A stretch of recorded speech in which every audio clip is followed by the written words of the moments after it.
फिर से नमस्कार। और मैं ललित कौशल। बात करेंगे दोस्तों हेल्थ की। जैसे बोला जाता है ना, पहला सुख निरोगी काया, दूसरा सुख घर में हो माया। ठीक है ना। तो अभी हमने माया की बात करी, दूसरे सुख की बात हो गई, अब पहले सुख की बात करने वाले हैं। सुगेश जी, मेरे को आप एक बार वो स्क्रीन वो कर दीजिए जी। तो क्यों बोला जाता है दोस्तों ऐसा?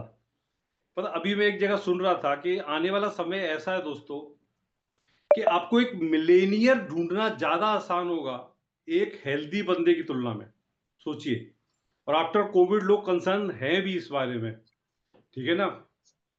अ, अगर आपसे एक क्वेश्चन करूं, मैं हर बार करता हूं लोगों से कि देखिए दोस्तों, एक ही जिंदगी मिली है, जा जी ले अपनी जिंदगी, कैसे जियोगे? आप मेरे पास मस्त जीनी है, क्या रखा है कोई पता नहीं। या आपसे ये पूछा जाए कि एक ही शरीर मिला है, एक ही बॉडी मिली है, कैसे जियोगे? कैसे उसका ध्यान रखोगे दोस्त?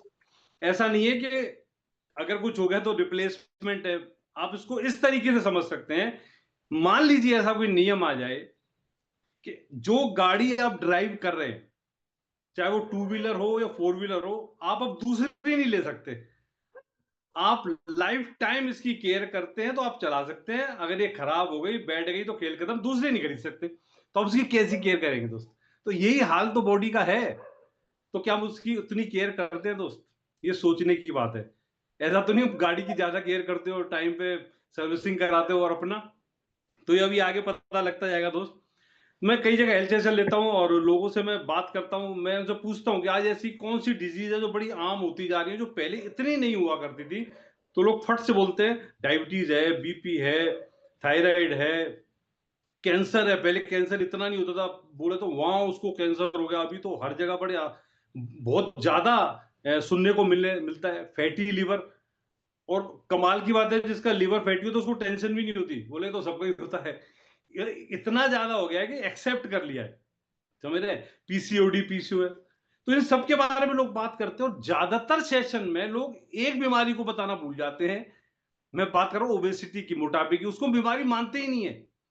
बोले तो खाते पीते घर का बंदा है। सही है कि नहीं? ये तो संपन्नता की निशानी है ना। ज्यादातर लोग ये जानते हुए भी कि ये प्रॉब्लम है, इग्नोर करते रहते हैं। हम भी उन्हीं में से थे दोस्त। मैं अपने बारे में बताऊं दोस्त, मैंने अपना वेट कभी टू डिजिट में ही नहीं देखा था। Right now I mean two digit. जब मैंने 2016 में पहली बार वेट किया, जब भी किया था 100 से ऊपर ही होता था। 2016 में था 130 किलो, 130 केजी। तो हमने सोचा कम करना चाहिए। ठीक है, खूब बढ़ गया। एक काम करो तो ढंग से करो, ढंग से बढ़ा है ढंग से घटाओ। तो घटाना शुरू किया, कई बार घटा, फिर वही घट के फिर वही। 95% लोगों के साथ ये प्रॉब्लम है कि वेट को कम करने के बाद वो रीगेन कर लेते हैं। तो वो कॉन्सेप्ट क्या है वो समझने की जरूरत है दोस्त। अगर वो कॉन्सेप्ट समझ में आ गया ना, तो अब सिर्फ कैलोरी काउंट में नहीं फंसोगे। क्योंकि लोग क्या होते हैं, बहुत एक्सट्रीम गोल बनाते हैं। ये भी नहीं खाएंगे, ये भी नहीं खाएंगे, ये कर देंगे, इतना कम कर देंगे। कुछ दिन एक्साइटमेंट रहता है, जहां वेट स्टक हुआ फिर वापस वहीं की वहीं। तो उस कॉन्सेप्ट को अगर आप जान गए ना कि क्या खाना चाहिए, क्या नहीं खाना चाहिए, कब खाना चाहिए, कब नहीं खाना चाहिए। अब पार्टी में भी जाओगे ना तो कंपेरेटिवली आप सही खाना खाओगे वहां। समझ आप? तो ये चीज समझने के भी एक रिपोर्ट आई थी आईसीएमआर की कि 57.8% जो नॉन कम्युनिकेबल डिजीज है। नॉन कम्युनिकेबल का मतलब जो एक बंदे से दूसरे को नहीं फैलती। जो इतनी डिजीज मैंने बताई थी, वो सारी नॉन कम्युनिकेबल में आती। ये आपके गलत खान पान की वजह से होते हैं, अपनी थाली की वजह से होती है। तो आज हम थाली की बात करते हैं। डिनर का टाइम है, थाली पे चलते हैं। तो हम खाना खाते क्या है? हम उसको चार कैटेगरी में बांटते हैं। कैटेगरी नंबर 1 जो हमारी ट्रेडिशनल थाली है, दाल रोटी सब्जी चावल। अपना सब ज्यादातर चीजें साउथ में बात करें तो सांबर डोसा इडली बड़ा जो भी होता है।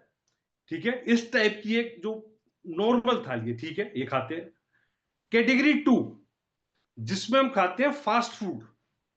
ठीक है, फास्ट फूड आ गए सारे तरह के। कैटेगरी 3 जिसमें पैक्ड फूड है, चिप्स हो गए, बिस्किट्स हो गए, ब्रेड हो गए, बर्गर, कुछ भी। ठीक। और फोर्थ कैटेगरी जिसमें स्वीट्स, सीधा सीधा स्वीट्स हो गए, स्वीट डिश हो गई, लिक्विड शुगर, चाय मीठी, दूध मीठा, कॉफी मीठी, लिक्विड फ्रूट जूस लेना, पैक जूस लेना, कोल्ड ड्रिंक पीना, एल्कोहल वगैरह। तो जितनी कैटेगरी एक से चार गई है और वर्स्ट होती जा रही है। अब इन सारी कैटेगरीज को अगर देखा जाए तो इनमें मैक्सिमम में कार्बोहाइड्रेट ज्यादा है। लेकिन हमें बैलेंस डाइट लेनी होती है, प्रोटीन, विटामिन, मिनरल, फैट, सब कुछ बैलेंस होना चाहिए। लेकिन इनमें क्या है, ये कार्ब रिच है। अब कार्ब होता क्या है, कार्बोहाइड्रेट का मतलब क्या है? देखिए, हम बड़े सिंपल भाषा में बात करेंगे, साइंटिफिक बात करेंगे, साइंस की भाषा में नहीं करने वाले। कार्बोहाइड्रेट का मतलब है जितना भी मीठा है कार्बोहाइड्रेट है, इससे बनने वाली जितनी भी चीजें हैं कार्बोहाइड्रेट है, जितने भी अनाज हैं, दालें हैं, इनमें ज्यादातर परसेंटेज जो है, हाई परसेंट है, और भी चीजें, लेकिन ज्यादा परसेंट किसका है? कार्बोहाइड्रेट का। अब हम ये सब खाते हैं, हमने सुबह घर खाना खाया, हम ऑफिस गए, वहां पर चाय आ गई, मीठी चाय पी, कलीग ने 2 बिस्कुट दे दिए, वो खा लिया, कोई और आया शाम के टाइम, हमने फिर चाय पी ली, किसी ने चिप्स दिया, वो खा लिया। 4-5 बजे भयंकर भूख लगती है, आदमी ज्यादा क्रेविंग उस वक्त होती है, तो उस वक्त पेटीज मिली, कुछ मिला, खा लिया, शाम को बर्थडे पार्टी तो वहां चले गए। तो होता क्या है, हम 1 से 4 की कैटेगरी में घूमते हैं पूरे दिन में। कभी कहीं थोड़ी सी कोल्ड ड्रिंक ली, 2 ही बिस्कुट तो लिए हैं, जरा जी आज ही तो कोल्ड ड्रिंक पी है। इस तरह हम कुछ ना कुछ पूरे दिन खाते रहते हैं, थोड़ी थोड़ी मात्रा में खाते हैं, लेकिन ये नहीं देखते खा क्या रहे। तो होता क्या, बॉडी में कार्बोहाइड्रेट बढ़ता जाता है। इससे होता क्या, ये समझने की चीज पहले में ये समझना जरूरी है कि फैट बढ़ता क्यों। और आज हम उस रूट कॉज की बात करेंगे कि ओबेसिटी बढ़ती क्यों, फैट का परसेंट इतना क्यों बढ़ता है। क्योंकि जितनी भी बीमारियों का मैंने नाम लिया, उसका रूट कॉज ओबेसिटी है और कारणों के अलावा। और ओबेसिटी का जो रूट कॉज है, अगर उसको सही कर लिया है तो सारी बीमारियां सही हो सकती हैं, उन सारी बीमारियों से हम बच सकते हैं। तो ये सिर्फ वेट मैनेजमेंट नहीं, ये बॉडी मैनेजमेंट की बात हो रही है। बात समझिए आप। तो जब हमने ये सब कुछ खाते रहते हैं पूरे दिन, तो क्या होता है, बॉडी में जब कार्बोहाइड्रेट जाता है तो बॉडी उसको ब्रेक डाउन करती है। रोटी खाई मैंने तो रोटी के टुकड़े बॉडी में नहीं पड़े रहेंगे, वो बॉडी ब्रेक डाउन करेगी उसको, ग्लूकोज में, जितना भी कार्ब है ग्लूकोज में कन्वर्ट कर देती है। ग्लूकोज फिर ब्लड स्ट्रीम में आ जाता है, और ब्लड से वो ग्लूकोज हमारी सेल यानी कोशिका जो हमारी पूरी बॉडी में खरबों में होती हैं, उसमें जाता है जहां एनर्जी का प्रोडक्शन होता है उस ग्लूकोज से। ये मान लीजिए छोटी छोटी किचन है, एलपीजी का सिलेंडर आया, उसको यूज किया और खाना बना। आप सिंपल समझने के लिए कर सकते हैं, ये सिंपल प्रोसेस है। फिर हमारी सेल, हमारी गट, हमारे माइंड को सिग्नल देती है कि मैंने खाना खा लिया, एनर्जी बन गई है, हमें सटाइटी फीलिंग होती है, ठीक है बस आनंद आ गया जी। समझ रहे आप?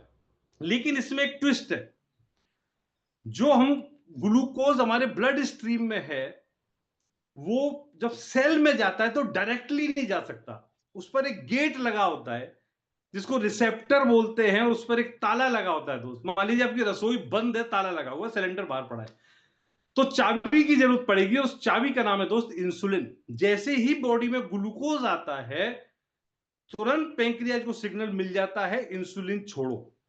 इंसुलिन दोस्त है ग्लूकोज का, बोले चिंता मत कर, मैं आ रहा हूं, देखूं कैसे नहीं खुलता है गेट। इंसुलिन मान लीजिए, जैसे मान लीजिए घर में रिश्तेदार आते हैं ना, कोई जैसे मान लीजिए ज्यादा रिश्तेदार आए तो क्या करता है, आप इधर बैठिए, आप इधर बैठिए, चलो आप इधर बैठ जाइए। तो ग्लूकोज को सेटल कौन करता है? इंसुलिन करता है। ठीक है ना? इंसुलिन को समझना बहुत जरूरी है, बॉडी हार्मोन से चलती है दोस्त। आप हंसते हैं, मुस्कुराते हैं, दुखी होते हैं, उठते हैं, जागते हैं, हार्मोन्स का बहुत बड़ा रोल है। तो इंसुलिन आता है, ताला खोलता है, यानी रिसेप्टर का गेट खुल गया और ग्लूकोज अंदर चला गया, एनर्जी मिल गई। ये एक आइडियल प्रोसेस है, लेकिन हम बार बार खाते हैं, ये दिल मांगे मोह। ठीक है कि नहीं? कभी कुछ खा लिया, कुछ खा लिया, तो पूरे दिन क्या होता है, ग्लूकोज आता है, फिर इंसुलिन आता है, जैसे ही ग्लूकोज आएगा फिर इंसुलिन आएगा, तो पूरे दिन इंसुलिन का स्पाइक होता रहता है। ऐसे ऐसे वो नीचे जा रहा होता है, इससे पहले फिर ऊपर आना पड़ता है। ठीक है? अब ये कई सालों से चल रहा होता है, तो चलता जाता चलता धीरे धीरे धीरे क्या होता है, सेल इंसुलिन के प्रति रेजिस्टेंस कर जाती है, यानी वो इंसुलिन अब काम नहीं कर रहा, वो चाबी अब पूरी तरह से काम नहीं कर रही।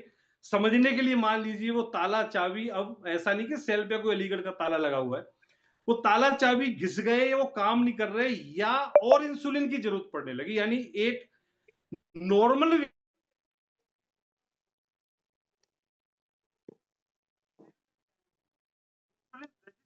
बंदे के लिए उससे कई गुना ज्यादा इंसुलिन की जरूरत पड़ती है, के लिए बार बार इंसुलिन रिलीज कर ग्लूकोज को। ठीक है? जब बार बार इंसुलिन रिलीज होता है, फिर ग्लूकोज उसमें कुछ मात्रा में फिर अंदर चला जाता है। अब जितनी जरूरत थी उतना चला गया, कम गया, बाकी ग्लूकोज का क्या करें, बाकी तो ब्लड में ही है। देखिए, दो स्थिति है, अगर अब इंसुलिन रेजिस्टेंस नहीं हो तब भी ब्लड में ग्लूकोज बचा है, क्योंकि जितनी जरूरत थी उसने ले लिया, और इंसुलिन रेजिस्टेंस में तो और पंगा पड़ गया, क्योंकि वो फिर उसमें जा ही नहीं रहा, कम जा रहा है, बार बार इंसुलिन आ रहा है। तो बॉडी क्या करती है, इंसुलिन को कभी भी ब्लड में ज्यादा देर रहने नहीं देती। मैं एक चीज हमेशा याद रखिए दोस्त, ये बॉडी बहुत इंटेलिजेंट है। इसका एक सिंपल फॉर्मूला है, सरवाइव करना है कैसे भी, ये अपने आप को बचाने के लिए इसमें सारा मैकेनिज्म है, कमाल का साइंस है। वो तो हम तुले रहते हैं अपने आप को खत्म करने में। आप अभी समझेंगे इस बात को। अगर मान लीजिए किसी के ब्लड में ग्लूकोज बढ़ता जाए तो क्या होगा, उसको बॉडी ना हटाए, क्या है, मीठा तो है, चीनी कितनी बढ़िया लगती है, शुगर, मिठाई, काजू कतली, वो जब बढ़ता है ग्लूकोज, मान लीजिए ब्लड में रहता है तो क्या होगा। आपने एक वर्ड सुना होगा, हाइपरग्लाइसीमिया। डायबिटीज के अंदर 500 600 700 से ऊपर अगर ग्लूकोज पहुंच जाए, शुगर, तो बंदा इमीडिएट कोमा में आ सकता है, एक्सपायर हो सकता है। और अगर हाइपोग्लाइसीमिया हो जाए, 50 से नीचे आ गया, 40 से नीचे आ गया, तो बंदे को ग्लूकोज का डब्बा खोलने का टाइम नहीं मिलता, इतना खतरनाक होता है। तो बॉडी उसको मेंटेन रखती है। एक टेस्ट होता है OGTT, oral glucose tolerance test, कई बार प्रेगनेंसी में होता है, वैसे भी होता है। 75 ग्राम ग्लूकोज एक ही बार में पिलाया जाता है। सोचिए, पूरे बॉडी के ब्लड में 5-6 ग्राम शुगर और 75 ग्राम ग्लूकोज एक बार में दे दिया जाए, लेकिन 2 घंटे बाद जब उसका पीपी टेस्ट होता है, 2 घंटे बाद वाला, वो नॉर्मल आ जाता है। कहां गया सारा ग्लूकोज, ये समझने की चीज है। तो ग्लूकोज को इंसुलिन क्या करता है, ग्लाइकोजन में कन्वर्ट करता है। बॉडी कहती है तुरंत हटाओ उसको, नहीं तो प्रॉब्लम क्रिएट हो जाएगी। तो ग्लाइकोजन कन्वर्ट होकर कहां जमा करते हैं, लीवर में और मसल्स में, और नाम मात्र का एक बहुत रिजर्व फॉर्म में माइंड में होता है, बहुत कम होता है, तो उसमें जमा होता है। लेकिन अंदर क्या हो रहा है हमें पता नहीं, हम तो खाने पे लगे पड़े। ये प्रोसेस बार बार हो रहा होता है। ठीक है, ठीक है। अब जो टैंक है वो, जब ग्लाइकोजन का जो टैंक नहीं है, वो जो वो फिल हो गया, अब क्या करे बॉडी, ग्लूकोज तो फिर बढ़ रहा है, तो ग्लाइकोजन को फैट में कन्वर्ट करने लगती है। और फैट को हमारे पेट के जो सबक्यूटेनियस फैट होता है यहां जमा करते हैं, फिर हमारी सेंट्रल गवर्नमेंट बढ़ने लगती है, हमारा पेट। और ऐसी ऐसी जगह उसको बॉडी, जैसे अंडर आर्म, थाइस वगैरह, जब बॉडी को कम नुकसान हो।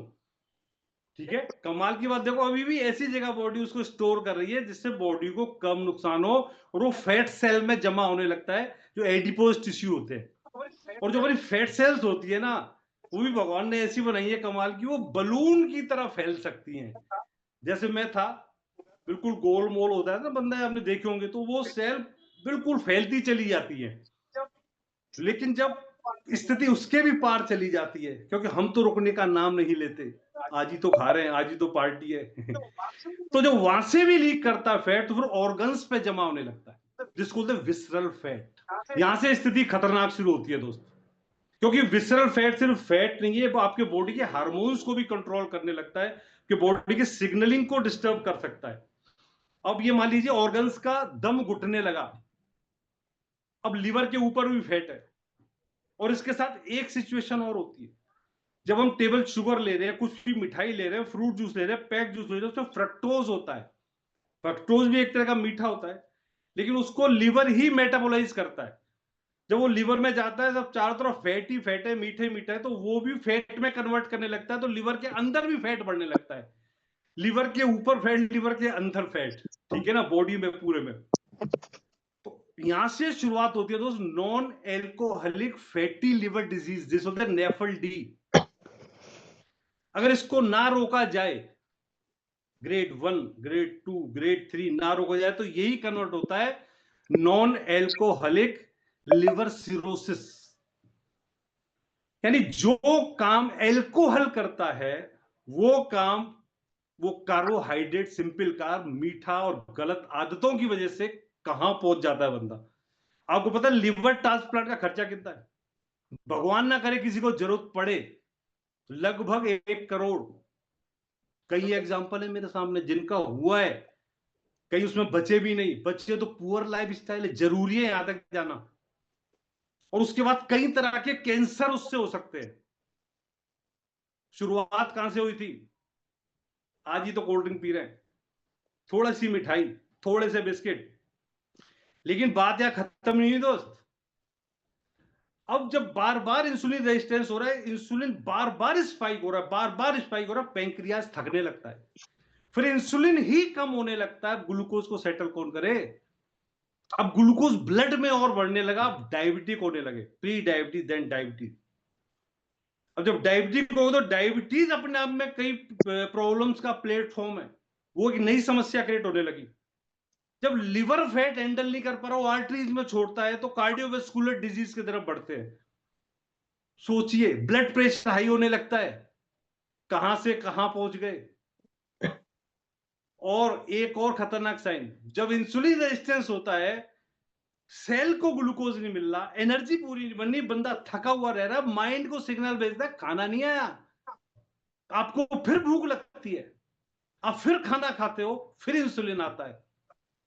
आपने जोमेटो स्विगी से ऑर्डर किया, खाना आपके गेट के बाहर आ गया, बंदा आपकी बेल खराब है, किसी भी तरीके से आपको पता नहीं लग रहा, आपने कंप्लेंट करी भाई खाना नहीं आया, उसने फिर भेज दिया। यही बॉडी के साथ हो रहा है, जहां कम खाने की जरूरत है वहां आपको और ज्यादा भूख लग रही है। हम कहते हैं बंदे में विल पावर नहीं, उसका सिस्टम गड़बड़ हुआ पड़ा है। आप एक कुचक्र में फंसते चले जाते हैं, फैट बढ़ रहा है, लिवर फैटी हो रहा है, डायबिटीज की तरफ बढ़ रहा है, बीपीआई हो रहा है, कई तरह के कैंसर्स को आप इनवाइट कर रहे हैं। लेकिन घबराने की बात नहीं है दोस्त, अच्छी बात क्या है, इस सबको रिवर्स किया जा सकता है, इस कुचक्र को सुचक्र में बदला जा सकता है। कैसे, ये अब ध्यान से देखने की जरूरत है। कुछ चीज छोड़ने की जरूरत है और कुछ चीज शुरू करने की जरूरत है। छोड़ना क्या है, मीठा और उसके भाई बहन, चीनी और उसके भाई बहन। लोग पता क्या बोलते हैं, मैंने चीनी बंद कर दी है, अब मैं खंड खाता हूं, अब मैं गुड़ खाता हूं। आपको पता है इन सबका ग्लाइसेमिक इंडेक्स लगभग बराबर है। और आपकी जानकारी के लिए बता दूं, गुड़ का ग्लाइसेमिक इंडेक्स चीनी से ज्यादा होता है। चीनी का 60-65 होता है, गुड़ का 80-85 होता है। यानी जितनी तेजी से गुड़ शुगर बढ़ाता है, उतनी तेजी से तो चीनी भी नहीं बढ़ाती। अच्छा, तो चीनी खा ले ना जी, कुछ नहीं खाना, कभी कभार कुछ भी चलता है। मैं बात कर रहा हूं most of the days. Glycaemic index समझना बड़ा जरूरी है, glycaemic index and glycaemic load. देखिए, हम जो भी खाना खाते हैं, जो मेनली कार्ब, वो अंदर जाके ग्लूकोज में कितनी स्पीड से चेंज होता है, उसका एक इंडेक्स है। अप टू 55 लो जीआई बोलते हैं, ग्लाइसेमिक इंडेक्स शॉर्ट में GI. 56 to 69 medium range, 70 to 100 high glycaemic index. तो ये हाई ग्लाइसेमिक इंडेक्स के चीजें हैं, चीनी उससे बनी कोई भी चीज नहीं खानी, गुड़ वुड़ जो कुछ भी नहीं। नंबर 2, मैदा उससे बनी कोई भी चीज, सब घर की मठरी है। तो घर की मठरी है तो मैदे की नहीं है, वो नहीं खानी दोस्त। अगर मान लीजिए आपके घर में ब्रेड की फैक्ट्री, तो ब्रेड खाते हुए, ठीक है, तो मैदा उससे बनी कोई भी चीज, ये सिंपल कार्बन जो चौकर नहीं होता, फाइबर नहीं होता, वो तेजी से स्पाइक करता है। पैक्ड फूड, जितने भी पैक्ड फूड में ट्रांस फैट होता है, ये कार्डियोवास्कुलर डिजीज बढ़ाता है, आपकी आर्टरीज को ब्लॉक करते हैं। रिफाइंड किसी भी तरीके का नहीं खाना चाहिए दोस्त। पैक्ड जूसेस, और इवन आप फ्रूट जूस कभी कभार लें, घर का निकला जूस पीनी है, फ्रूट्स खाइए, वेजिटेबल जूस ले सकते हैं आप, ठीक है। रात को लेट खाना बंद करना है। हम जिस वक्त हमारे सोने वाले हार्मोन्स हमारे पास आने की तैयारी कर रहे हैं, हम पचाने वाले हार्मोन्स को बढ़ा रहे होते हैं। जैसे हमारी क्लॉक होती है, ऐसे हमारी बॉडी की क्लॉक होती है, जो सर्कैडियन रिदम बोलते हैं।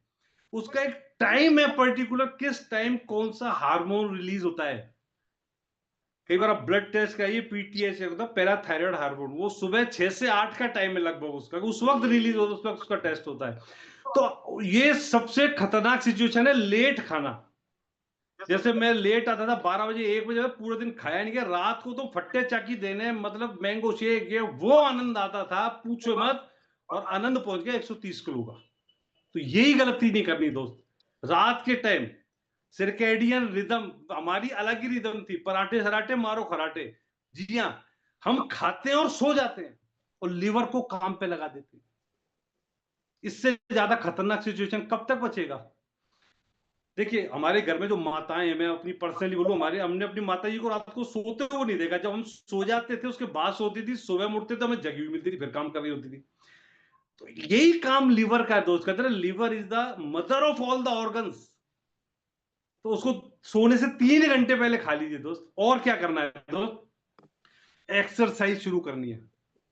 कुछ नहीं कर सकते, वॉक करिए, वॉक नहीं करते दिन में घर पर चलिए, घर नहीं चलते जो बैठे रहते हो खड़े हो जाया करो, थोड़ी देर फोन पे खड़े होकर बात कर लिया करो। और कुछ नहीं कर सकते, एटलीस्ट जो विष्णु भगवान की तरह विराजमान रहते हो, सुनो जरा, फोन देना, सुनो, देखना बाहर कौन आया है, इसको ही खुद करने लग पड़ो दोस्त।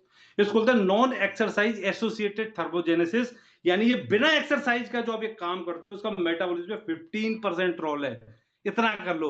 एटीट्यूड सही रखने की जरूरत है, नेगेटिव जितना रहोगे, क्रिटिसाइज करोगे, गलत सोचोगे अपने बारे में, बीमारियां बढ़ेंगी। अच्छा सोचिए। वो कहते हैं ना, एक बंदे को इंसुलिन लगता है, बोलता है हे भगवान मैं ही मिला था क्या, और दूसरे को इंसुलिन लगता है, बोलता थैंक गॉड किसी ने इंसुलिन बनाई थी और मैं फिट हूं। ठीक है कि नहीं। और फोर्थ इज न्यूट्रिशन। न्यूट्रिशन में क्या लेना है दोस्त, साथ में बहुत जरूरी है। सबसे पहले बात करते हैं प्री एंड प्रोबायोटिक, क्या रोल है इसका।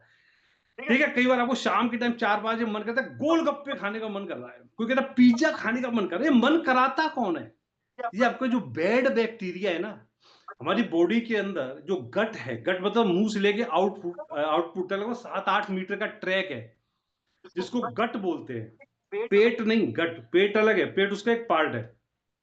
उसमें ट्रिलियंस में, मतलब हमारी जो बैक्टीरिया है हमारी सेल्स से भी ज्यादा है, लगभग 2-2.5 किलो, जो कि सूक्ष्मदर्शी से देखते हैं, सोचिए कितना नंबर होगा।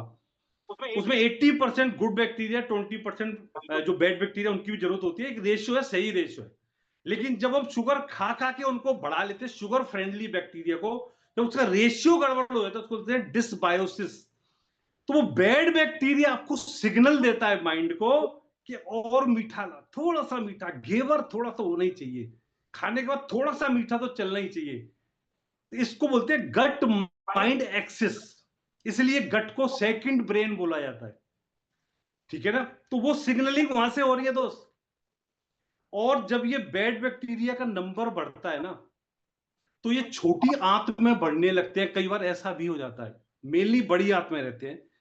जब ये छोटी आंत में जाने लगते हैं तो एक नई प्रॉब्लम क्रिएट होती है, जिसका नाम है SIBO, small intestine bacterial overgrowth. ठीक है, ये कई तरह की ब्लोटिंग, गैस, कई तरह की प्रॉब्लम क्रिएट करता है।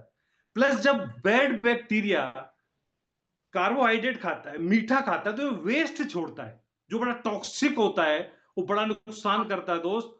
और बैड बैक्टीरिया हमारी गट लाइनिंग को खाने लगता है। गट लाइनिंग क्या होती है, हमारी आंतों के अंदर का सुरक्षा चक्र होता है, जिसको गट लाइनिंग बोलते हैं, जिसमें कि टॉक्सिक कोई भी बॉडी के अंदर ना जा पाए, उसको खाने लगता है। लीकी गट हो जाती है। और जब टॉक्सिन उसमें जाता है तो आपने सुना होगा एक प्रॉब्लम होती है आईबीएस, इरिटेबल बाउल सिंड्रोम। एक आईबीएस और होता है दोस्त, इरिटेबल ब्रेन सिंड्रोम। ये टॉक्सिन आपकी ब्रेन तक जा सकते हैं। सोचिए कितना खतरनाक सिचुएशन है। इसलिए जो प्री एंड प्रोबायोटिक है, उसमें प्रोबायोटिक के अंदर गुड बैक्टीरिया का होते हैं, जो हमारी बॉडी में जाते हैं, उनकी संख्या बढ़ाते हैं। तो गुड बैक्टीरिया बैड पर कंट्रोल रखते हैं। और हमारा जो न्यूट्रलाइट का प्रोबायोटिक है वो कमाल का है। नॉर्मल जो प्रोबायोटिक लेते हो, ज्यादातर में क्या होता है, वो उन अपनी कॉलोनी तक ही नहीं पहुंच पाता, रास्ते में एसिड्स जो पचाने आते हैं उसमें मर जाते हैं। लेकिन इसके ऊपर एक खोल होता है, जो कि उसको, वो उस कॉलोनी में ही खुलता है, बड़ी आंत में ही खुलता है वो। तो वो लेना बहुत जरूरी है। ठीक, उसमें एक कैप्सूल में 2 अरब होते हैं। ठीक, अब दूसरा न्यूट्रिशन की बात करें, प्री फाइबर। देखिए, फाइबर गुड बैक्टीरिया का खाना है। हम सुबह उठते हैं, चिड़ियों को सबको खाना डालते हैं। अगर सबसे पहले जो हमारे अंदर जीव हैं, अरबों खरबों में, क्यों ना सबसे पहले इनका ख्याल रखा जाए, ये हमारा ख्याल रखेंगे। जब हम फाइबर लेते हैं सुबह जल्दी, तो हमारे गुड बैक्टीरिया इसको खाते हैं और बड़े खुश होते हैं, वाह खाना आया, खाना आया, डांस करते हैं। फिर जो ये वेस्ट छोड़ते हैं, वो हमारी बॉडी के लिए बड़ा काम का है। वो तो शॉर्ट चेन फैटी एसिड्स, वो आपकी कोलन हेल्थ सही करता है। और फाइबर के साथ मिलकर ये हमारी गट लाइनिंग को रिपेयर कर देता है ना, कमाल की चीज। प्लस फाइबर क्या करता है, आपने कुछ भी खाया,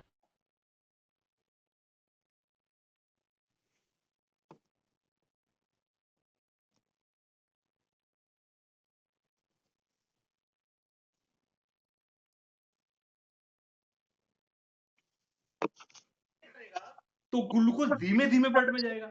धीमे धीमे जाएगा तो इंसुलिन धीमे धीमे आएगा, तो इंसुलिन तो डायबिटीज का स्पाइक नहीं होगा, ग्लूकोज का स्पाइक नहीं होगा, आपकी डायबिटीज एकदम से नहीं बढ़ेगी। तो इतना इंपॉर्टेंट रोल है फाइबर का, यानी जो हाई ग्लाइसेमिक इंडेक्स का खाना है उसको भी मीडियम और लो में ला सकता है। और एक चीज आप क्लियर जान लीजिए, अगर आपके ब्लड में इंसुलिन का लेवल हाई रहता है, पूरे दिन ऊपर नीचे होता रहता है, आप एड़ी चोटी का जोड़ लगा लेना, पतले नहीं हो सकते। क्योंकि इंसुलिन इज एनाबॉलिक हार्मोन, ये जोड़ने वाला हार्मोन है, ये फैट को स्टोर करता है। और आपको जब भूख लगती है ना, जब आपने देखा बड़ा फैटी बंदा है, उसको एकदम से भूख लग रही है और लाखों कैलोरी फैट के फॉर्म में सेव है, लेकिन वो यूज नहीं हो पा रही, क्योंकि इंसुलिन उस पर लॉक लगा देता है। स्टोर्ड फैट को यूज करने से इंसुलिन रोकता है, क्योंकि उसका काम है जोड़ना, वो तोड़ने नहीं देता फैट को, इसलिए बंदा पतला नहीं होता। हार्मोन्स को समझना, स्पेशली इंसुलिन को समझना बहुत जरूरी है। तो ऐसी कोई भी चीज खाएं ना खाएं जिससे ग्लूकोज तेजी से स्पाइक हो और इंसुलिन आए, ठीक है ना, ये बहुत इंपॉर्टेंट है। प्लस साथ में हमारे essential vitamin minerals and fatty acids plus protein, ये कंप्लीट डाइट है। देखिए मैंने बोला था बॉडी बहुत इंटेलिजेंट है, हमें सुबह उठते भूख लगती है, भूख लगती क्यों है? जिससे कि हम भोजन खाएं। भोजन का मतलब क्या है? भोजन का मतलब यह है कि भोजन जब हम खाते हैं तो हमें ऊर्जा मिले और हमें न्यूट्रिशन मिले। लेकिन जब हम सिर्फ खाना खा रहे हैं, उसमें न्यूट्रिशन का ध्यान नहीं है, हम हो सकता है घर का खाना खा रहे हैं, ठीक है, वो हेल्दी है, लेकिन क्या गारंटी है कि उसमें प्रोटीन सफिशिएंट है, वो न्यूट्रिशियस है या नहीं, है पता नहीं। तो जब वो खा रहे हैं तो ऊर्जा तो मिली, कैलोरी तो मिली, न्यूट्रिशन नहीं मिला। बॉडी बोली मैंने तो दोनों मांगा था, ये तो खाली ऊर्जा आई, वो फिर भूख लगाएगा, आपको फिर क्रेविंग्स होंगी। इसलिए मॉर्निंग में अगर प्रॉपर न्यूट्रिशन लेते हैं तो आपको बार बार क्रेविंग्स नहीं होती। ये इंपॉर्टेंस है मॉर्निंग न्यूट्रिशन की, और ये सब असेंशियल हैं, ठीक है ना। आपने कहीं भी ये नहीं सुना होगा असेंशियल कार्बोहाइड्रेट, आपने सुना होगा essential fatty acid omega 3, essential vitamin and minerals, essential amino acids. इनको बॉडी नहीं बना सकती, आपको बाहर से लेना है। कार्बोहाइड्रेट बिल्कुल नहीं लेंगे, बॉडी अपने इंतजाम कर लेगी, इसमें कई एसेंशियल नहीं है।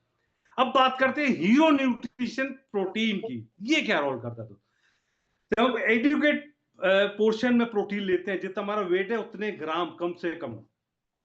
तो करता क्या है, सबसे पहले प्रोटीन जब हम खाते हैं तो एक हमारा हार्मोन होता है ग्रेलिन, जिसको हंगर हार्मोन बोलते हैं, वो उसको सप्रेस करता है। जब हंगर हार्मोन नीचे आएगा तो आपको सटाइटी फीलिंग आएगी, आपको भूख ज्यादा लगेगी नहीं, आप सुबह ही प्रोटीन खा लेंगे न्यूट्रिशन के साथ, तो आपको फालतू की क्रेविंग्स नहीं होंगी। दूसरा, प्रोटीन का टीईएफ ज्यादा होता है। टीईएफ क्या होता है? Thermogenic effect of food. वो क्या होता है? हम जो भी खाते हैं बॉडी उसको ब्रेक डाउन करती है, जैसे मैंने भी बताया था, कार्बोहाइड्रेट को ग्लूकोज में ब्रेक डाउन करती है, फैट को फैटी एसिड में करती है, प्रोटीन को अमीनो एसिड्स में करती है। तो जब भी कोई चीज ब्रेक डाउन होती है बॉडी की कैलोरी बर्न होती है। जैसे मान लीजिए रसोई में हमने कोई चीज ग्राइंड करी मिक्सी में, तो उसमें लाइट लगाते हैं, इलेक्ट्रिसिटी लगती है कि नहीं? उसी तरीके से जब बॉडी प्रोटीन को ब्रेक डाउन करती है तो सबसे ज्यादा कैलोरी बर्न होती है। तो एक तरीके से देखा जाए तो प्रोटीन फैट बर्न करने का काम कर रहा है ना, कमाल की चीज। तीसरा, वेरी वेरी इंपॉर्टेंट, प्रोटीन आपका बीएमआर बढ़ाता है। ये बीएमआर क्या होता है? देखिए बीएमआर बढ़ेगा तो बीमार कम पड़ोगे। बीएमआर का मतलब क्या है? बेसल मेटाबॉलिक रेट, कई जगह रेस्टिंग मेटाबॉलिज्म बोलते हैं। इसका मतलब क्या है? जब हम सो रहे हैं, मान लीजिए कुंभकर्ण की तरह बिल्कुल कुछ नहीं करते हम, तो भी हमारी बॉडी में कैलोरी बर्न हो रही होती है। एक बंदा बोले ऐसे कैसे बर्न होगी? अरे भाई साहब, आपका हार्ट रात को धड़कता है। कितने लोग ऐसे जो रात को कहते हैं देखो हार्ट भाई साहब पूरे दिन धड़क लिया, थोड़ा आराम कर लो, कल फिर धड़कना है, बंद हो जाओ। है कोई ऐसा? रात को खाना खाते हैं, सुबह पचा हुआ मिलता है कि नहीं? तो रात में काम चल रहा है, आपके ऑर्गन्स काम कर रहे हैं दोस्त, तो कैलोरी तो बर्न हो रही, तो उसको बोलते हैं मेटाबॉलिक रेट। हर बंदे की अलग होती है। अगर वो बढ़ जाए तो हम सोते सोते पतले हो सकते हैं कि नहीं? वो खपत है हमारी बॉडी की, कुछ करे ना करे वो तो कैलोरी बर्न करेगा, और कैलोरी बर्न करने के लिए भाग रहा है। मैं वो सिंपल तरीके से समझाता हूँ। एक रेड लाइट पे एक स्कूटी खड़ी है और एक बुलेट खड़ी है, दोनों स्टार्ट है, रेड लाइट पे रुकी हुई है, पेट्रोल किसका ज्यादा लगेगा? पहले तो लगेगा क्योंकि स्टार्ट है, और हमारी ये जो हमारा इंजन है कभी बंद होता नहीं, ठीक है। पेट्रोल ज्यादा किसका लगेगा? ऑब्वियस सी बात है, बुलेट का लगेगा। क्यों लगेगा? क्योंकि महंगी आई है? जी नहीं, उसका इंजन बड़ा है। अब अगर हमें ये पता लग जाए कि हमारा मेटाबॉलिक इंजन कौन सा है और उसको कैसे बढ़ाया जाए, तो हमारी भी खपत बढ़ जाएगी, खपत बढ़ जाएगी तो फैट जलने लगेगा, स्टोरेज कम होने लगेंगे। तो हमारा जो मेटाबॉलिक इंजन होता है वो होती है मसल्स। अब क्वेश्चन आता है मसल्स बढ़ेंगी कैसे? देखिए, मसल्स का सिंपल फॉर्मूला है यूज इट और लूज इट। तो मसल एक्सरसाइज प्लस प्रोटीन से, जब हम प्रोटीन लेते हैं और एक्सरसाइज करते हैं तो मसल का जो डिक्लाइन होना है वो कम हो जाता है, प्लस ग्रोथ आती है। आफ्टर 48% मसल ऑटोमेटिक हमारी कम होने लगती है। इसलिए कहते हैं ना कि अब कम खाओ, बुढ़ापे में पूरा पच नहीं पाएगा, तो क्योंकि खपत ऑलरेडी कम हो रही है। तो अगर बोला है ना, इस जीवन की सबसे बड़ी उपलब्धि अगर क्या इस बॉडी की पूंजी क्या है? फैट? जी नहीं, मसल। जो अगर मसल सही है तो बुढ़ापा सही है, और उसके लिए इंपॉर्टेंट, सबसे इंपॉर्टेंट क्या है? प्रोटीन। जब आप प्रोटीन प्रॉपर लेते हैं आपकी मसल ग्रोथ होती है। और मसल खाती क्या है? मसल खाती है ग्लूकोज। मसल को सेकंड इंसुलिन बोला जाता है। अब मसल को खाने में चाहिए ग्लूकोज, आपने कार्बोहाइड्रेट कम कर रखा है, पहले ग्लाइकोजन खत्म करेगी। जब ग्लाइकोजन खत्म हो गया तो बॉडी शिफ्ट होगी फैट पर, फैट को कन्वर्ट करेगी, फैट को कन्वर्ट करके ईंधन बनेगा, कीटोन्स बनेंगे, वो बॉडी यूज करती है। जब बॉडी इस पे आ जाती है ना, ये बड़ा अच्छा फील करती है बॉडी जब वो फैट को यूज करती है अपने बॉडी की एनर्जी के लिए। अब आपकी बॉडी जो कि कार्बोहाइड्रेट डिपेंडेंट बॉडी थी, मेटाबॉलिक रिजिडनेस थी, वो मेटाबॉलिक फ्लेक्सिबिलिटी की ओर जा रही है। अब आपकी क्रेविंग्स कम हो जाएंगी, क्योंकि कैलोरी तो बहुत सेव है लेकिन वो शिफ्ट नहीं हो पा रही होती है। धीरे धीरे धीरे आप प्रैक्टिस करते हो शिफ्ट होने लगती है। आपको बड़ा अच्छा लगेगा, आपको अचानक ऐसा नहीं हो जल्दी खाने को दो, आप आपके अंदर बड़ा स्टोरेज है, बॉडी उसको यूज करने लगती है। इस तरीके से बॉडी फिर पहले विसरल फैट कम करने लगती है, फिर सबक्यूटेनियस फैट कम होता है। धीरे धीरे धीरे वो प्रोसेस जो बढ़ता जा रहा था वो उल्टा रिवर्स होने लगता है और आपका फैट कम होने लगता है। दोस्त, this is the right process. अब कुछ लोग गलती पता है क्या करते हैं, यहां पर वो प्रोटीन नहीं लेते, बोले वेट कम करना है, वेट तो कम हो जाएगा। आपको वेट कम करना है या फैट कम करना है? सबसे इंपॉर्टेंट क्या है, लोगों को ये पता ही नहीं है कि कम करना क्या है। वो कहते हैं वेट कम होना चाहिए कैसे भी। आप वो उसने देखा, वो कुछ नहीं खा रहा, मैंने कुछ नहीं खाया, कम खाना शुरू कर दिया, आपकी मसल लॉस होना शुरू हो गई, आपका न्यूट्रिशनल गैप और बढ़ने लग पड़ा, और आपको प्रॉब्लम्स, और आप मतलब बीमारी की तरफ जा रहे हो। अब मसल लॉस, सार्कोपीनिया की तरफ जा रहे हो, आपको मसल लॉस हो रहा है। आप इंजन को बढ़ाने की जगह छोटा कर रहे हो। आपने देखा लोग कम खाने लगते हैं, ठीक है। अब जब आप कम खाते हो, मान लीजिए आपका खपत 2000 कैलोरी की है, एग्जांपल लेते हैं, आपने 1500 कैलोरी खाना शुरू कर दिया, 500 कैलोरी डेफिसिट। आप पतले होने चाहिए, बिल्कुल पतले होने चाहिए, आप पतले होना शुरू हो जाते हो कायदे से, टेक्निकली आप पतले होते रहने चाहिए, क्योंकि आप 500 कैलोरी माइनस में चल रहे हो। लेकिन ऐसा होता, तो बंदा पहले 5 किलो का वेट कम होता, फिर 10 किलो, फिर 20 किलो, धीरे धीरे धीरे धीरे धीरे बंदा 1 किलो का हो जाएगा, फिर वो खत्म हो जाएगा। क्योंकि डेफिसिट में ऐसा तो नहीं होता, कुछ दिन वेट कम होता है, वो स्टक कर जाता है। क्यों? ये बॉडी बहुत इंटेलिजेंट है, बॉडी सोचती है यहाँ तो खतरा है, ये खाना नहीं दे रहा। तो जो हाइपोथैलेमस हमारा सिस्टम है, उसमें जो खपत का पॉइंट 2000 है, उसको घटा के वो भी 1500 कर देता, मतलब खा ले कब। सोचिए, वो भी 1500 हो गया, अब खा भी 1500 रहा है, खपत भी 1500, इसी में काम चलाओ, नहीं तो मर जाएंगे, बॉडी को बचना है। अब वेट स्टक करके अब क्या करोगे? और कम खाओगे? कितना कम खाओगे भाई? जब बंदा इरिटेट होता है फिर खाने लग पड़ता है। अब बॉडी को तो पता है ये खतरनाक आदमी है, कम खाता है, तो जैसे आप खाना खाओगे वो स्टोरेज की टेंडेंसी बढ़ाता है कि बाद में फिर ना कहीं गड़बड़ करे, वो स्टोर ज्यादा करने लगता है, पहले से ज्यादा मोटे होने लगते हो। तो अगर आपने 100 किलो से वेट रिड्यूस करना शुरू किया, मान लीजिए आप 90 तक आए, 80 तक आए, अटक गए, और फिर खाना शुरू किया, गलत तरीके से किया, आपने क्या किया? मसल लॉस किया, और आप सिर्फ वेट देख रहे हो, तो जब वो बढ़ेगा ना, वो 100 पे नहीं रुकेगा दोस्त, वो 110 प्लस जाएगा, क्योंकि मैं ये सब देख चुका हूं। आपको इंपॉर्टेंट है फैट लॉस करना है। हो सकता है आपका वेट ज्यादा कम ना हो, आपके इंचेज लूज होंगे, क्योंकि जब मसल बढ़ती है ना, फैट कम हो रहा है, मसल फैट का 1/3 जगह घेरती है। यानी अगर फैट इतनी जगह घेर रहा है 1 किलो, तो मसल इतनी घेरेगी। यानी 1 किलो का बाट और 1 किलो रुई, तो जब वो रुई भरी हुई है, फैट भरा हुआ, तो थुलथुल लग रहा है, लेकिन उसमें 1 किलो मसल आ गई, वेट कम नहीं हुआ, फैट कम हो गया। यही तो चाहिए। तो don't check your weight, only check your body composition. ये इंपॉर्टेंट है दोस्त। वो बिना प्रोटीन, बिना न्यूट्रिशन के नहीं हो सकता। ये राइट तरीका, ये राइट प्रोसेस है जिससे आप ये कर सकते हो। तो हमने ऐसे ही किया दोस्त। मैं सुगेश जी से बोलूंगा, एक मेरा पुराना फोटो दिखाएं सुगेश जी के हम क्या थे और क्या हो गए। ये देखिए, चारों तरफ ग्रोथ आपको नजर आ रही है। ये मैंने बोला था बलून की तरह जो हो जाती है हमारी फैट सेल। तो बताइए इसमें बलून, पूरा बलून लग रहा है कि नहीं लग रहा? उड़ने की कमी रह गई है। नेक्स्ट दिखाएंगे सर। आपकी जानकारी के लिए क्वेश्चन ये है, ये उस वक्त मैं टाई कैसे बांधता था मुझे ही पता है, समझ होंगे। तो हमने जब चेंज किया, तो आज की जो पोजीशन है देख सकते हैं, गर्दन नजर आ गई है, गर्दन बाहर आ गई है, ठीक है ना। तो ये चेंजेज हैं दोस्तों, और ये कंपैरिजन आप देख सकते हैं। ये भी 2022 के ही फोटो है, जो फैट का जो देख रहे हो आप, और ये कोविड के बाद तक की पोजीशन है। Thank you sir, thank you सुगेश जी। तो दोस्त, ये वो राइट प्रोसेस है दोस्त। और मैंने जितना बोला ना दोस्त, ये बोला मैंने हेल्थ के ऊपर, but it's not complete health. WHO बोलते हैं ना, हेल्थ का मतलब है, health is a complete state of physical maintenance, social wellbeing. आपको अगर फिट है तो मतलब सब तरफ से फिट होना चाहिए। अगर वो चाहिए दोस्त, तो आपको ये बिजनेस बिल्ड करना पड़ेगा दोस्त। ये बिजनेस एक कॉम्बिनेशन है, एक पैकेज है, हेल्थ, वेल्थ एंड विजडम का।